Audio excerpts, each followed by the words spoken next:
You're listening to The Business Breakfast on Dubai Eye 103.8. Live at Saadiyat Rotana Resort and Villas with GHA Discovery, rewarding life's journeys. Where we are indeed talking to the man who has made this deal happen. Rotana is the newest member of the Global Hotel Alliance, GHA.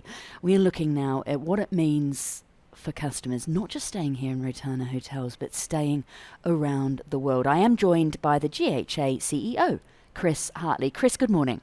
Good morning. Lovely to be here. We are not complaining.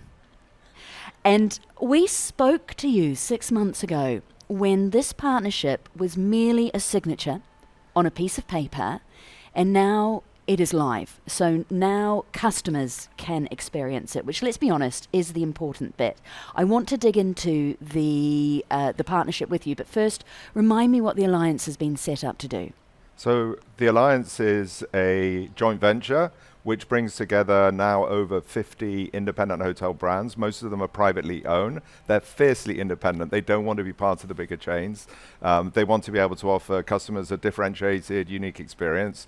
And Rotana perfectly fits that mold. And so bringing them into the Alliance is very meaningful for us in terms of scale. Also, we're a Dubai-based company, so for us to expand here in the UAE is also fantastic. But it's very much about giving customers an alternative to the big brands. Okay, so the smaller brands keep their boutique feel, their independence, but still manage to benefit then from the scale of an international point system.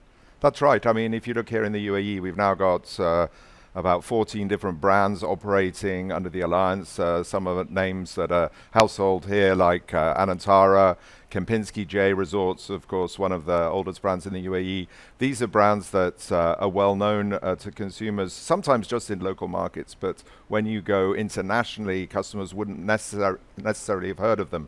So what we're doing is working together to reach a broader audience and to enable these brands to market themselves at a lower cost of sale than if they have to work through third parties. And presumably capture the business traveller who cares about those points.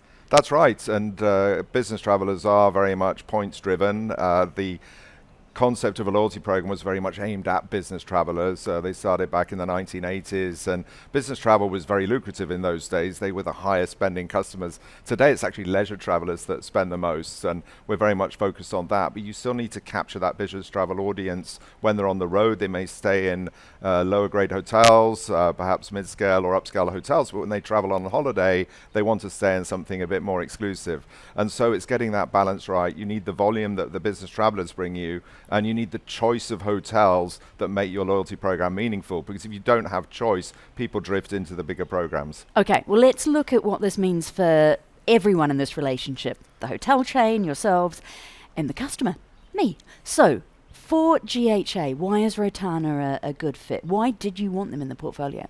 Well, first of all, our presence in the UAE is massively increased by bringing Rotana in and across the Middle East region. The Middle East is one of the fastest growing regions in the world in terms of travel.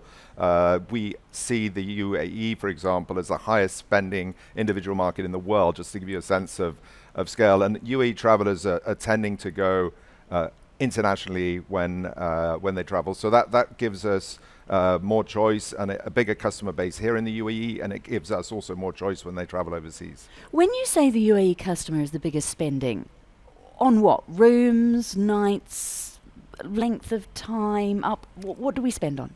So it's a combination of all of those. They stay longer. They spend more. They actually have the highest spend per person when they travel. We've now got a huge customer base here in this market. So 850,000 people are residents in the UAE in our program. And a lot of those very active customers, they tend to be a younger audience. They tend to be very internationally minded. People who've moved to the UAE tend to want to explore the region and explore the world from Dubai as a hub or from Abu Dhabi. And by having this volume, bringing Rotana in gives us a much bigger volume of customers here in this region.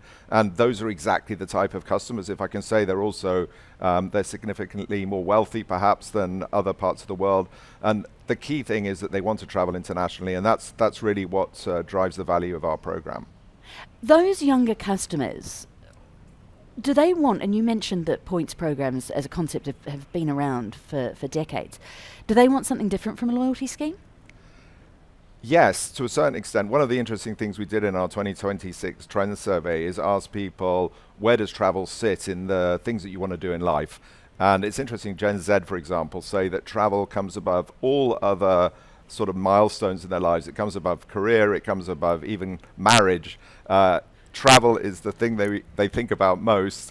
And it's because I think the young person's mindset is international travel is part of who I am. It's my DNA. And this region, more than any other region, are people that really want to get around and see the world. In a way, people have come to this part of the world in order to explore.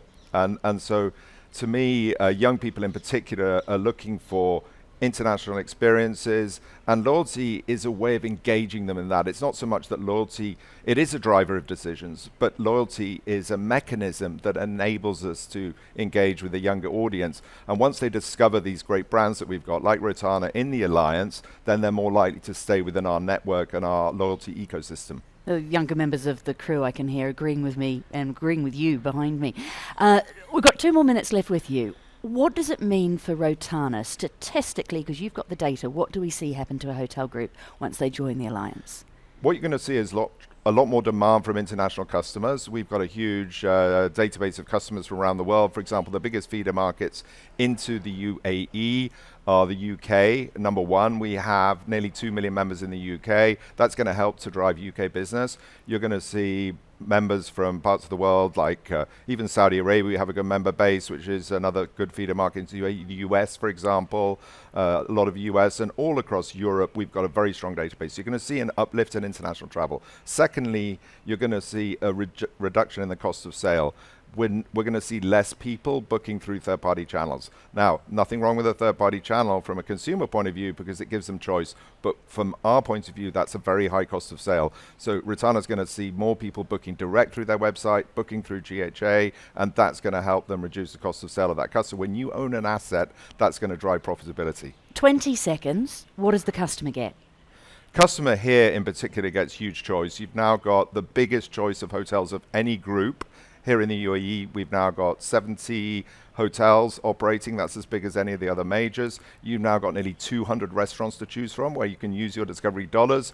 You've got great access to hotels. 25% of the revenues here in the UAE are staycations.